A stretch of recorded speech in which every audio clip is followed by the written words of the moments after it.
કથા છે નાનહુ ભગતની. નાનહુ ઓ નાનહુ, નાનહુનો બાળ મિત્ર ટહેલું આખું ગૌચર ખૂંદી વળ્યો, પણ એ નાનહુ ક્યાંય ન દેખાયો. બૂમો પાડી પાડીને એનો સાથ બેસી ગયો, પણ એનો ક્યાંય પતો ન લાગ્યો. લગભગ પરોઢ થવાની તૈયારી હતી. મંદ વાયુ વાતો હતો. સરિયુના કલકલ નિરાતથી વાતાવરણ એકદમ સંગીતમય બની રહ્યું હતું. અયોધ્યાના 16મા તીર્થસમા શૃંગી ઋષિના આશ્રમમાં ઋષિઓ સરયુમાં સ્નાન કરીને ધ્યાનમાં બેસવાની તૈયારી કરી રહ્યા હતા. ત્યાં તો એક ઋષિની નજરે નાનહુ ચડ્યો. એક ખડખડાટ હસી પડ્યા અને બોલ્યા, આ નાનહુ તો અહીં બેઠો છે અને ટહેલું એને ખોળવા માટે બૂમાબૂમ કરી રહ્યો છે. ઋષિએ નાનહુને ઢંઢોળ્યો. નાનહુ ઓ ધ્યાનમાંથી જાગૃત થતો નાનહુ બેબડકાળો ઊભો થઈ ગયો. નાનહુ, તું તો ગાયો ચરવા આવે છે ને કે ઊંઘવા આવે છે? તારું ભેરું તને ક્યારનો ખોળવે છે? ઝટ જા, પરોઢ થવા આવ્યો છે. હે, પરોઢ થવા આવ્યો? નાનહુએ બાજુમાં પડેલી પોતાની લાકડી સંભાળી અને ગૌચર બાજુ ટોટ મૂકી. ટલ્હુ ઓ ટલ્હુ, નાનહુનો સાથ સાંભળતા જ ગૌચરમાં આડી અવળી બેઠેલી નાનહુની બધી ગાયો એની પાસે દોડી આવી. ટલ્હુએ આવતા જ ગુસ્સાભર્યા અવાજે કહ્યું, નાનહુ, રોજ આમ ન ચાલે. રામલીલા પૂરી થઈ ગઈ પછી પણ તું ક્યાં ગયો હતો? આજે તો મારે આખી રાત ગાયોની પાછળ ઘૂમવું પડ્યું. તો ગયો ક્યાં? મને લાગે છે કે આજે તો ઊંઘી ગયો હતો. ના ભાઈ ના, મને તો ઊંઘ ક્યાં આવે જ છે. આજે તો રામલીલાવાળાએ કનૈયાનો ખેલ ભજવ્યો. કનૈયો તે કનૈયો હો, અસલ આપણા જેવો.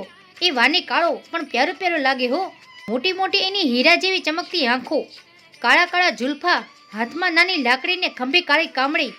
વનમાં જંગલી પુષ્પોની વનમાળા પહેરે અને માથે મોરનું પીછું ખોસે. કનૈયો એવો રૂપાળો લાગે કે એને જોયા કરવાનું મન થાય. રામલીલા તો પૂરી થઈ ગઈ, પણ મારા મનમાંથી કનૈયો ખસે જ નહીં. આંખો ઉઘાડી રાખું તોય સામે અને બંધ કરું તોય સામે. પછી તો શું, હું શૃંગી ઋષિના આશ્રમ પાછળ આંખો બંધ કરીને બેસી ગયો. પછી તો એવી મજા આવી કે ક્યારેય પરોઢ થયું એની ગમ જ ન પડી.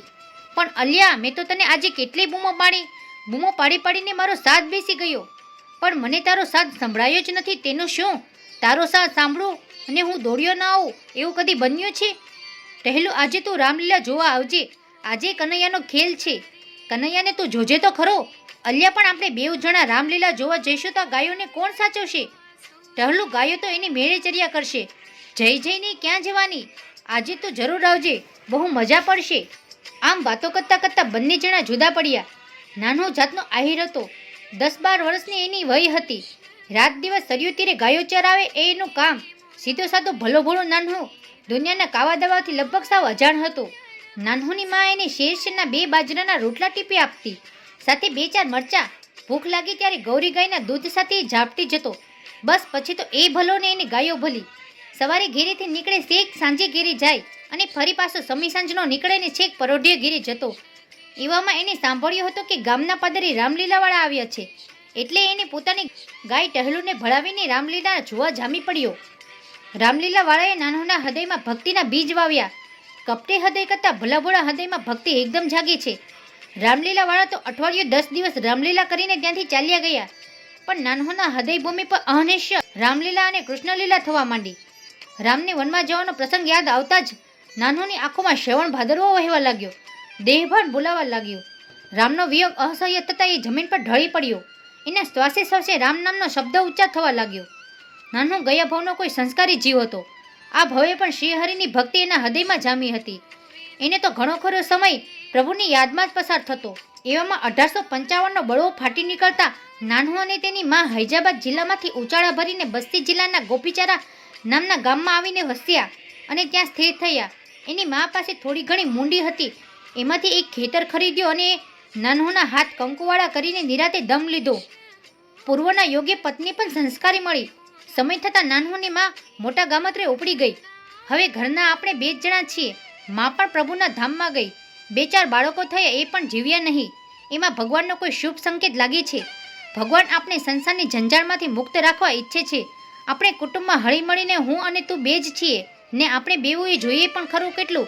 5 શેર અન્ન માટે 5 મણની ઉપાધિ સિદ્ધ કરવી. આપણે ખેતરમાં આપણી ગાયોને થઈ રહી એટલું ચાર તો થાય જ છે. પછી ગાયોને ચારવા જવાની જરૂર શું છે? આ ખેતર પણ ગામમાં કોઈ ખેડૂતને ખેડવા આપી દઈએ. ભાગમાં થોડું ઘણું જે કંઈ અનાજ આવશે એનાથી આપણું ગુજરાન થઈ જશે. તને મારી વાત કેમ લાગે છે? આમ તો આપની વાત ઠીક છે, પણ આખો દિવસ બેઠા બેઠા કરશો શું? કેમ કરશો શું? બેઠા બેઠા ભગવાનનું નામ લઈશું, ગામમાં કથા સાંભળવા જઈશું, ઘર આંગણે કોઈ સાધુ સંત આવશે તો એમની સેવા કરીશું. પત્નીની સંમતિ મળતા જ નાનહુ ભગતે પોતાનો જીવનક્રમ બદલી નાખ્યો. સંતોષપૂર્વક જીવન જીવવું, સંત સેવા કરવી અને થાય એટલું નામ સ્મરણ કરવું. નાનહુ ભગતે કાળા અક્ષરે કુહાડે મારેલા એટલે એમને ગણતરી કરવાની અનોખી રીત શોધી કાઢેલી. સવાર થાય અને દાણા લઈને બેસી જાય, હાથમાં લે તુલસીની માળા, એક માળા પૂરી થાય અને એક સરસવનો દાણો બીજા પત્રમાં મૂકે. આમ જ્યારે એક શેર સરસવના દાણા પૂરા થતા ત્યારે નાનહુ ભગત હસતા હસતા કહેતા, ભગતની મોર શેરવા પૂરી હોઈ ગઈ. ભક્તાણી મારો શેર પૂરો થઈ ગયો. ભગત પત્ની પણ ક્યાં પાછા પડે એમ હતા. એમને હસતા હસતા જવાબ આપ્યો, ભગત મારા ભગવાન તો આપ છો, છતાંય હું તમારું ભગવાનનું ભજન કરું છું. જો મારું પણ શેર ભજન પૂરું થયું. આમ બંનેનું જીવન ખૂબ આનંદમાં વ્યતીત થઈ રહ્યું હતું. એક વખત નાનહુ ભગત તુલસીને જળ રેડી પીપળા પર ચડી સૂર્યને અર્ધ આપી રહ્યા હતા. આંખો બંધ કરતા સારો સંસાર પ્રકાશમય થઈ ગયો. ક્યાંય સુધી તેઓ અવસ્થામાં મસ્ત બનીને ઊભા રહ્યા. જ્યારે ભગત પાછા આવ્યા ત્યારે ભક્તાણીએ આવીને ઢંઢોળ્યા, અરે અહીં ઊભા શું કરો છો? ભગતનું ધ્યાન તૂટ્યું અને હસતા હસતા કહેવા લાગ્યા, અરે તે મને ક્યાં ઢંઢોળ્યો? આજે સૂર્યને અર્ધ આપતી વખતે આંખો બંધ કરી તેવો પ્રકાશ દેખાયો, એવો પ્રકાશ દેખાયો કે ન પૂછો વાત.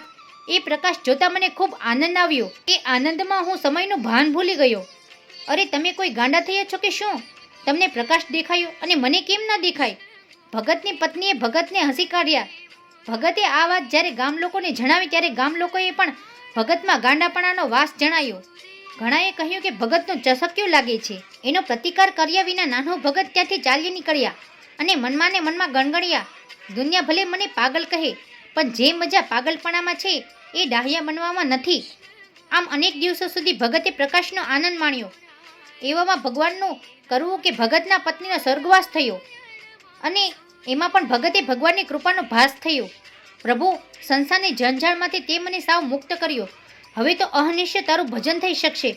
રહી સહીને જડો જથ્થો છોડી દેવાનો નિશ્ચય કરી પાસે જે કાંઈ માયા મૂડી હતી તે સર્વ દાનમાં આપી પોતાનું ખેતર બીજાને વાવવા આપી દીધું. એમાંથી થોડું ઘણું જે કાંઈ મળતું એમાંથી પોતાનો ઉદર નિર્વાહ કરતા.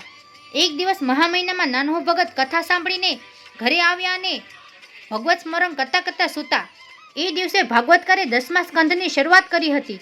કનૈયો એના ગોપમિત્રો સાથે ગાયો ચરવા જવાને આનાકાની કરતો હતો. યશોદા મૈયા કનૈયાને સમજાવતા હતા, તો ગાયો ચારવા નહીં જાય તો જાશે કોણ બીજું? લે ઝટઝટ નાહી લે, તારા માટે ગરમા ગરમ બાજરાનો રોટલો મેં બનાવ્યો છે. ગૌરી ગાયનું તાજુમાજુ માખણ છે, કઢિયેલ દૂધ છે, હેડ જલ્દી જલ્દી નાહી લે, તારા ગોપમિત્રો તારી વાટ જોતા ઊભા છે. માં, હું ગાયો ચરાવવા નહીં જાઉં. અહીંથી નીકળ્યા પછી એ ગોકુળની ગોપીઓ મને પકડીને નાચ નાચવે છે.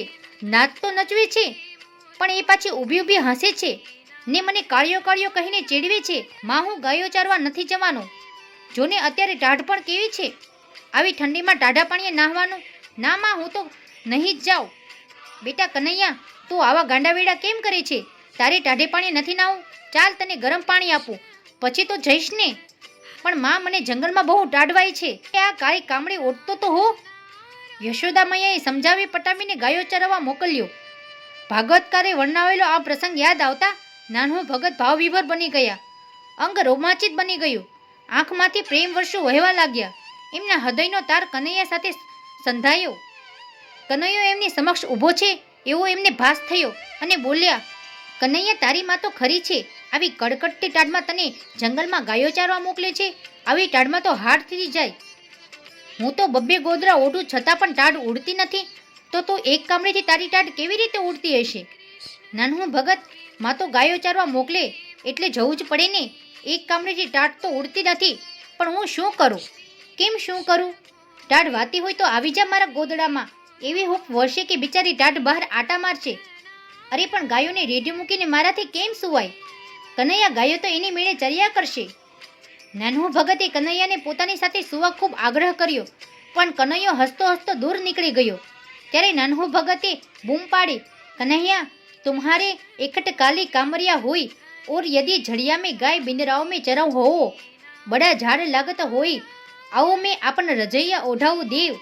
હે દીનાનાથ કનૈયા, તારી પાસે તો એક જ કાળી કામડી હશે ને આ ટાઢમાં વૃંદાવનમાં ગાયો ચરાવવાની હોવાથી ખૂબ ટાઢવાતી હશે. હે દીનાનાથ, આવો, હું તમને મારી રજાઈ ઓઢાડું. એ નટકટ એમ સીધો આવે એમ છે. નાનહુ ભગત કાલાકુદી કરતા રહ્યા. અને કઠોર કાજળનો કનૈયો એ સાંભળતો રહ્યો. આવી ઝઘના કરતાં કરતાં રાતના લગભગ 1 વાગ્યે ભગતની આંખ મળી ગઈ. ત્યાં તો કનૈયાએ આવીને ભગતની રજાઈ ખેંચી અને બોલ્યા, ભગત, ઓ ભગત, હવે તો ખૂબ ટાઢવાય છે ઓ. ભગત તો ભર નિંદ્રામાં હતા. એમને ઊંઘતા ઊંઘતા પૂછ્યું, અરે અત્યારે કોણ છે જગદેવ? કનૈયાએ આશ્ચર્યથી કહ્યું, અરે ભગત, તમે તો ખરું કરો છો. અત્યાર સુધી મને કાલાકુદી કરીને બોલાવતા હતા અને હું સામે પગલે આવ્યો ત્યારે તમે ઓળખતા જ નથી, એવું કરો છો? હું કનૈયો છું, છતાંય જગદેવો જગદેવો કરો છો. ભગતના પડોશમાં જગદેવ કરીને એક છોકરો રહેતો હતો. ભગતને મનમાં એમ કે આવી ટાઢમાં જગદેવ મારી સોડમાં શું આવ્યો છે. ભગત, તમારે મને સોડમાં નથી સોડાવો ને? બસ, ત્યારે હું જાઉં છું. એટલું કહેતા કનૈયો ત્યાંથી અંતધાન થઈ ગયો. હવે ભગત હોશમાં આવ્યા. બેબળકારા બનીને ઊભા થયા અને પૂછ્યું, કોણ કનૈયો? ભગતે આસપાસ નજર નાખી પણ ક્યાંય કોઈ કહેતા ન મળે. પછી પાછા રજાઈ ઓઢીને ખાટલામાં સૂઈ ગયા. આજે એમને ખૂબ પસ્તાવો થયો. અરે રે, કનૈયો મારી સોડમાં શું આવ્યો અને મેં કોઈ એમને દાદ ન દીધી. એટલામાં તો એક નવી નવાઈનો અનુભવ થયો. પોતે ગોદરું ઓઢીને સૂતા હોવા છતાં લાખ લાખ સૂર્યો એક સમતા પ્રકાશી ઉઠ્યા હોય એવા તેજના દર્શન થયા. ગોદડો અને ઘરના છાપરાનું આવરણ પણ રહ્યું નહીં અને સૂતા સૂતા જ અનંત બ્રહ્માંડના દર્શન થયા. ભગત તો ભાવ સમાધિમાં મગ્ન થઈ ગયા અને એમાં પણ એમને પોતાના આરાધ્ય દેવ શ્રી કૃષ્ણ, શ્રી રામ, શ્રી લક્ષ્મણ, હનુમાનજી આદિ દેવોના દર્શન થયા. સોના દર્શન કરતાં કરતાં ભગત પ્રેમ વિભોર બની ગયા અને રામજીને પૂછવા લાગ્યા, રામજી, ભરત ભૈયા ક્યાં હે? એટલામાં તો સામેથી ભરતજીને આવતા દીઠા. સૌના દર્શન કરીને ભગત કૃત્ય થયા. બીજે દિવસે નન્હુ ભગતે પોતાનો થયેલો આ દિવ્ય અનુભવ ગામના એક બ્રાહ્મણને કહ્યો. બ્રાહ્મણ તો સાંભળતો જ રહ્યો અને મનમાં ને મનમાં હસતો રહ્યો. હવે તો આ ભગત પૂરેપૂરું ચસકી ગયું લાગે છે. પણ એ બ્રાહ્મણે એમની મનની વાત મનમાં દબાવીને ભગતની ખોટી ખોટી પ્રશંસા કરી. એ દિવસે જ્યારે ભગત નિંદ્રાધીન થયા ત્યારે કનૈયાએ ભગતને ઢંઢોળીને જગાડ્યા અને રોષભર્યા સ્વરે કહ્યું, ભગત, આપણી ખાનગી વાતો એ બ્રાહ્મણને તું કેમ કહી દીધી? એ તો મનમાં ને મનમાં તારી મૂર્ખાઈ ઉપર હસતો હતો. નાનહુ ભગત તો શોભીલા પડી ગયા અને કનૈયાને ક્ષમા માગી. બીજે દિવસે ભગત પેલા બ્રાહ્મણને મળવા ગયા અને કહ્યું, મહારાજ, ભગવાનને પસંદ ન હોય એવું કોઈ કામ તમારે કરવું જ ન જોઈએ. મેં તમને નિખાલસતા ભાવે મારી વાત કહી અને તમે મને મૂર્ખ ગણતા હતા. અરે પણ આવું તમને કહ્યું કોણે? મને વળી બીજું કોણ કહે? મારો કનૈયો કહેતો હતો. હવે તમને મારામાં વિશ્વાસ ન હોય તો મારી વાત સાંભળશો જ નહીં. ઉપરથી વાત સંભળાવી અને મનમાં મૂર્ખ ગણીને હસી કાઢવું એ સારી વાત નથી. તમે ચોખ્ખી ચોખ્ખી વાત કરી હોત તો હું તમારા પર નારાજ ન થાત. એક દિવસ નાનહુ ભગત રાતના અંધકારમાં જંગલના માર્ગે કંઈ જઈ રહ્યા હતા. એવામાં સામેથી એક માતેલો સાંઢ આવતો દેખાયો. એ સાંઢે અનેક લોકોને શીંગડે ચડાવ્યા હતા. ભગતે સામેથી આવતા જોતા જ એના નસકોરા ફૂલાવા લાગ્યા. ભગતને શીંગડે ચડાવવા એની દોટ મૂકી.